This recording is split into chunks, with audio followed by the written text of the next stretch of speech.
मध्य प्रदेश का साक्षी आप भी हैं और मैं भी हूँ।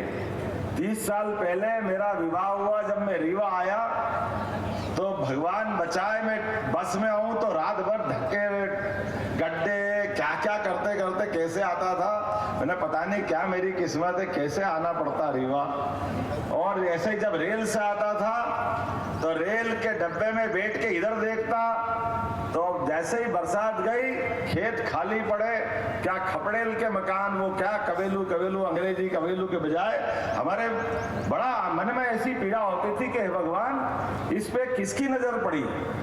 ये तो वो धरती है जिनने भगवान राम को 11.5 साल अपनाया, अपने आगोश में लिया, उनको आशीष दे करके ये धरती धन्य हुई है। लेकिन दुर्भाग्य के साथ कांग्रेस ने आजादी के बाद अगर इस क्षेत्र की उपेक्षा की तो मुझे इस बात की पीड़ा है कि वर्षों पहले यहाँ के लोगों की जिंदगी खुशहाल हो सकती थी, लेकिन केवल वोट लेकर के सरकार बनाना और सरकार बना के मौज मस्ती करना, मुझे कहने में कोई गुरेज नहीं है। और उसके उल्टे जैसे ही भाजपा की सरकार बनी पूरा परिदृश्य बदल गया।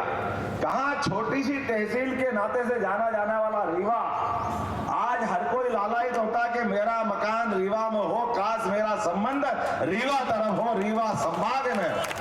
नहीं थी वहां, सब कुछ है। अगर नहीं थी तो कांग्रेस की इच्छा शक्ति नहीं थी विकास करने के लिए।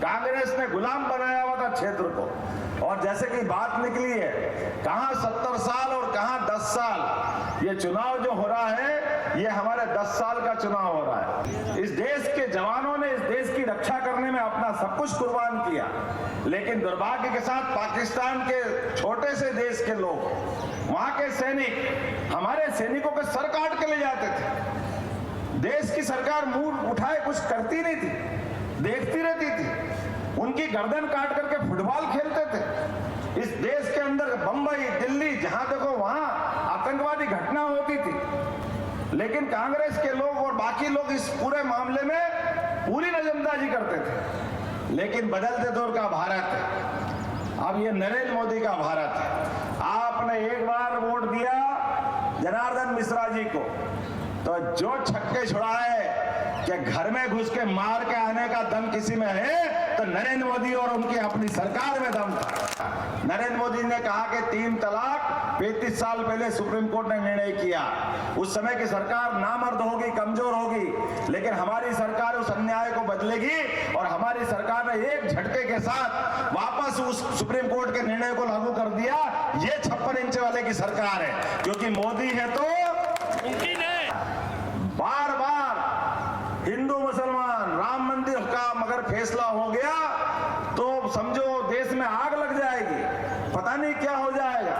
अरे अयोध्या में सरयू किनारे भगवान राम का अगर जन्म स्थान पे मंदिर नहीं बनेगा तो इस देश के अंदर हम क्या करेंगे। वो इतनी बड़ी आबादी का, इतनी बड़ी मात्रा में उनके मानने वालों का पूरा देश, भारत की पहचान दुनिया में भगवान राम भगवान कृष्ण से है, लेकिन बड़े दुर्भाग्य के साथ कहना पड़ रहा है राम मंदिर जैसे पवित्र मुद्दे को भी उलझा करके बार बार अड़ंगे लगाए। मुझे इस बात की प्रसन्नता है, जैसे ही सुप्रीम कोर्ट का फैसला आया बाल बराबर भी कोई झंझट नहीं हुआ और धूमधाम से प्रधानमंत्री जाकर शिलान्यास कार्यक्रम में सम्मिलित हुए। इसलिए कहा गया कि मोदी है तो बोला जय जय श्री राम। हिंदुओं के सम्मान का कांग्रेस को अपमान करने का अधिकार किसने दिया? कांग्रेस ने बार बार हिंदुओं की भावनाओं का कुठाराघात किया, बार बार उनको अपमानित किया। हमने निमंत्रण दिया, हमको मालूम राम मंदिर में अड़ंगे किसी ने लगाए तो एकमात्र पार्टी कांग्रेस पार्टी, जिसके राष्ट्रीय महामंत्री कपिल सिब्बल, मनु सिंघवी, बड़े बड़े पदाधिकारी ये बेशर्म होकर के सुप्रीम कोर्ट में भगवान राम के मंदिर का फैसला नहीं करने के लिए बार बार अड़ंगे लगाते रहे। लेकिन दुर्भाग्य के साथ कहना पड़ रहा है इन्हें जितना करना था वो सब कर लिया, लेकिन सौभाग्य की बात है माननीय सुप्रीम कोर्ट ने वो जब फैसला दिया तो दूध का दूध और पानी का पानी हो गया हमारे अपने देश के अंदर।